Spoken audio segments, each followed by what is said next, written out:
सत्य को खोजने वाले आप सभी साधकों को हमारा प्रणाम।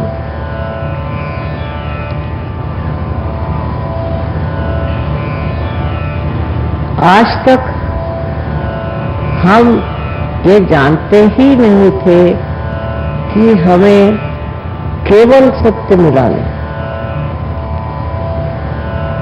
जिस चीज को बुद्धि ठीक समझती थी उसी को हमने सत्य माना। फिर बहकते बहकते ये बुद्धि इस दिशा में चल पड़ी कि कोई सा भी काम करो वो ठीक है, अच्छा है, उसे लाभ है, यही करना चाहिए। सत्य से परे मनुष्य भटक गया और भटकते भटकते पता नहीं कौन से खाई में जाकर गिरा हुआ। ये देख करके लोग सोचते हैं कि ऐसे कैसे हुआ, ऐसी स्थिति क्यों आई। मनुष्य के अंदर जो बुद्धि है उस बुद्धि को इस तरह से कुबुद्धि में परिवर्तित क्यों कर दिया गया। इसको सुबुद्धि बनाना था, वो कुबुद्धि हो गई और उस कुबुद्धि से ऐसी ऐसी चीजें निकलने लग गई जिससे न तो दूसरों को कोई सुख हो सकता है न तो स्वयं को सुख हो सकता है। हम लोग कभी कभी घबरा जाते हैं सोच करके कि ये क्या हो रहा है, मार काट हो रही है और हर तरह का हिंसक कार्य हो रहा है, छोटे छोटे बच्चों तक को कोई नहीं छोड़ता। इस तरह की अनेक विकृतियां हमारे अंदर जो जागृत हो गई हैं, उसको देख करके यही मैं कह सकती हूँ कि घोर कलयुग है, कलयुग की परिसीमा है। इतना तो वर्णन शास्त्रों में भी नहीं है कि ये ऐसा काल आएगा। उन्होंने साधारण इधर उधर की बातें की, ऐसा मुझे लगता है कि लोग जो हैं वो पीतल में खाना नहीं खाएंगे और लोहे में खाना खाएंगे। इस प्रकार की बहुत ही औपचारिक मेरे ख्याल से बातें उसमें लिखी हुई। लेकिन जो दृश्य है जो सामने दिखाई देता है वो बहुत भयावह और बहुत दुखी करने वाला है। इसके पीछे में यही कहना चाहिए कि मनुष्य को अपना रास्ता नहीं मिला और वो कहां से कहां भटक गया, उसको सुख नहीं मिल सकता। इस सुख के खोज में वो गलत चीज के पीछे गया, जिसे मृग तृष्णा कहते हैं। इस प्रकार मनुष्य भटकते भटकते घोर अंधकार में घुस गया।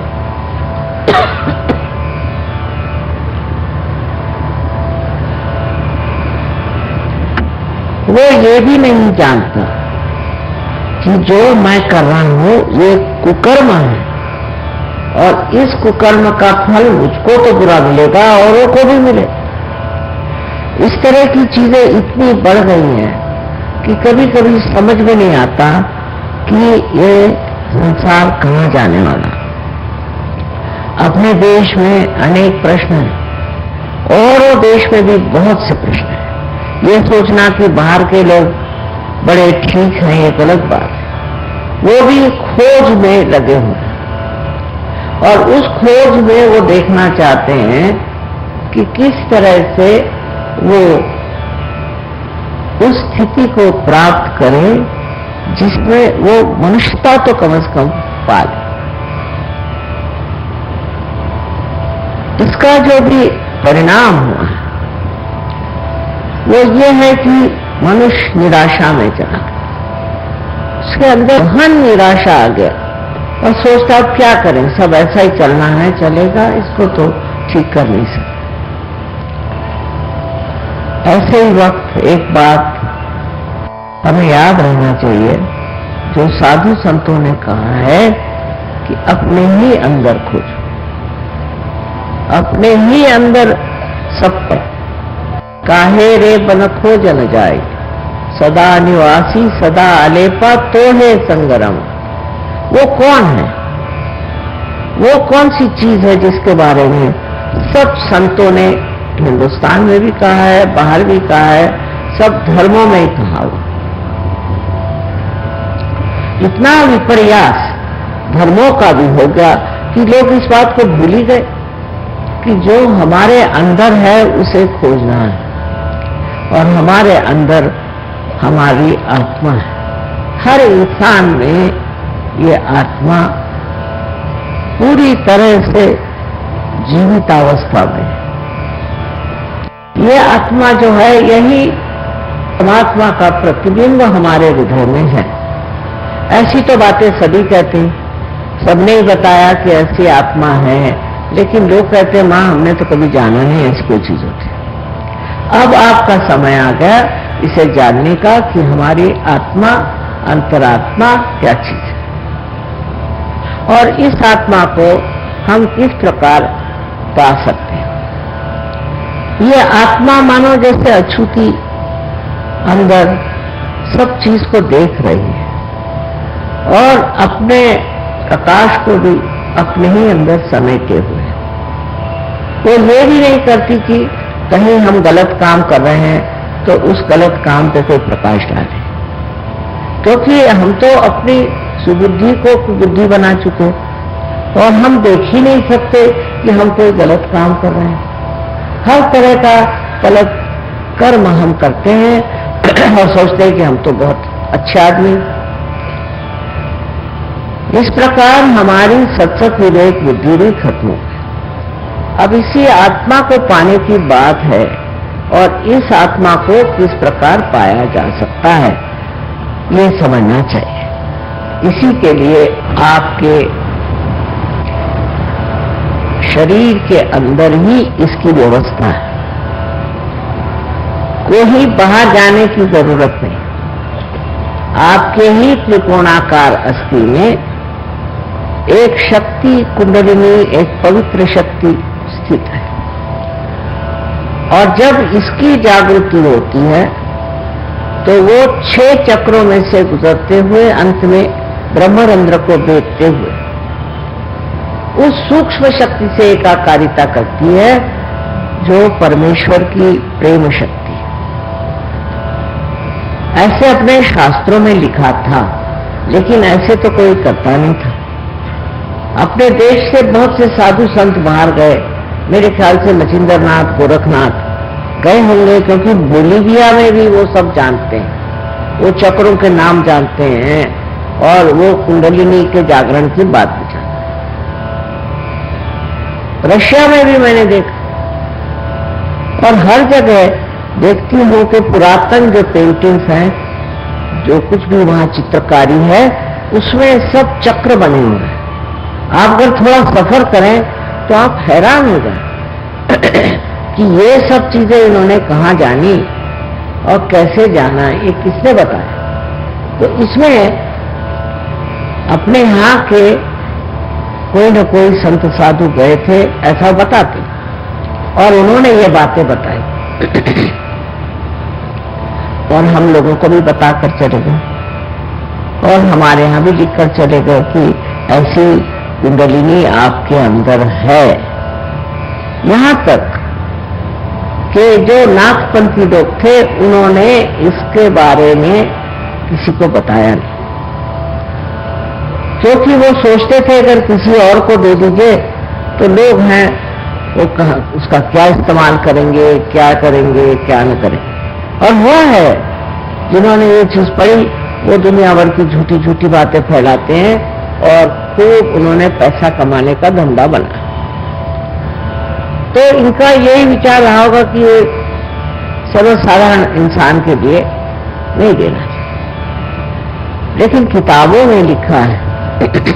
अब 12वीं शताब्दी में ज्ञानेश्वर जी आए, उन्होंने अपने गुरु से कहा कि आप मुझे इजाजत दें, मैं अपनी ज्ञानेश्वरी में इसके बारे में लिखना चाहता हूं। 6ठे अध्याय में उन्होंने लिख दिया। लेकिन उसके वक्त जब ऐसा भी होता है कि धर्म के नाम पे बहुत लोग पैसा कमाते हैं तो इन्होंने कहा नहीं, ये निषिद्ध है, इसको मत पढ़ो, ये बेकार चीज है, ये सबके बस का नहीं।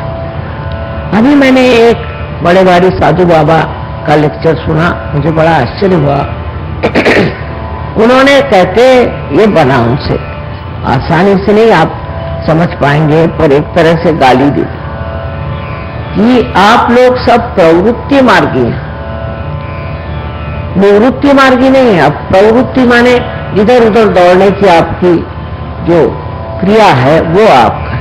अब बताइए, और सब हाँ हाँ कर रहे हैं, और आप निवृत्ति मार्गी नहीं है तो आप ज्ञान मार्ग में मत जाइए, क्योंकि सहयोग ज्ञान मार्ग है।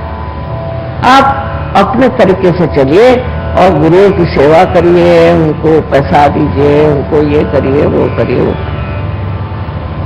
और लोग मान गए। कोई किसी को कहे कि तुम निवृत्ति मार्गी नहीं हो तो एक तरह से तो गाली हो गई। लेकिन किसी को संस्कृति मालूम नहीं, जो बोल रहे छुट्टी का भाई कुछ तो उन्होंने बनाया है। और प्रवृत्ति का मतलब है आप अलग अलग चीज की तरफ दौड़ना,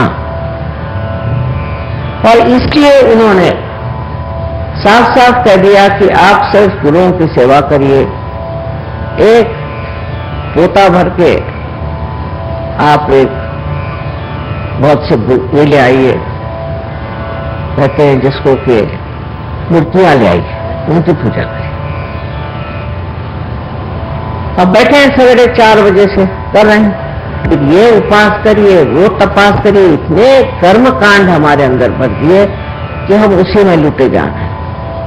ये भी नहीं हमारे समझ में आता कि ये क्यों कर रहे हैं, उसका क्या फायदा हुआ। हमारे बाप दादाओं ने ये किया और हम भी वही कर रहे हैं।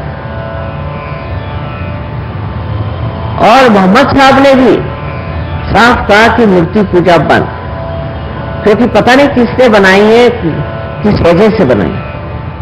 लेकिन ये पूछिए कि उन्होंने जो मक्का में एक काले पत्थर के चारों तरफ प्रदक्षिणा डालने की बात की, वो क्यों करी? उस पत्थर की क्या विशेषता थी? उस पत्थर में क्या बात थी जो कह रहे थे मूर्ति पूजा मत करो तो उस पत्थर के चारों तरफ क्यों घुमाते हो? उसकी वजह यह थी कि मक्का में मक्केश्वर शिव है, वो शिव है, मक्केश्वर शिव है। लेकिन अब कैसे जानिएगा आप कि वो मक्केश्वर शिव है? आप कैसे जानिएगा कि स्वयंभू मूर्ति कौन सी है? आपके पास कोई साधन नहीं। इसीलिए जब ये कुंडलिनी का जागरण होता है तो ये 6 चक्रों को छोड़कर जब उस चारों तरफ फैली हुई उस दैवी शक्ति से एकाकारिता प्राप्त करती है, तब आपके हाथ में ही चैतन्य बहता है। तब आपके हाथ बताएंगे कि क्या सत्य है और क्या गलत है।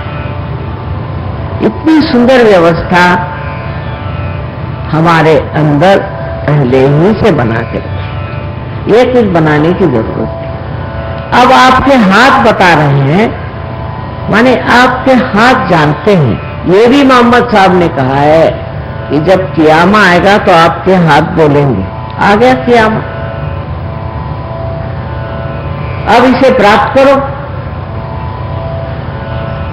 कोई पढ़ता भी है कि नहीं पता नहीं। जब हाथ बोलेंगे तो इस हाथ से पता चलेगा कि क्या चीज गलत है, क्या चीज अच्छी है, क्या चीज सत्य है। अब कोई कहे कि मक्का में क्या रखा है, अब हाथ इधर करके देख लीजिए। जो लोग सहयोगी हैं सब देख सकते हैं कि कितने चैतन्य की लहरें। तो कौन सत्य है और कौन असत्य है, ये आप अपने हाथ पर जान सकते हैं।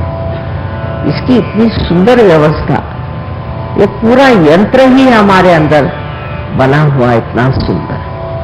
और फिर जब ये व्यवस्था होगी जब आप उसे प्राप्त कर लेते। तो कमाल की बात है कि आपके अंदर के दोष अपने ही आप लय हो जाते, क्योंकि आप दूसरी दुनिया में गुजर जाते। आपके अंदर काम, क्रोध, मोह, मद, मत्सर, लोभ, ये जो आपके शत्रु हैं, भाग जाते। हमें तो आश्चर्य की बात है कि इंग्लैंड में जब हमने पहले दिन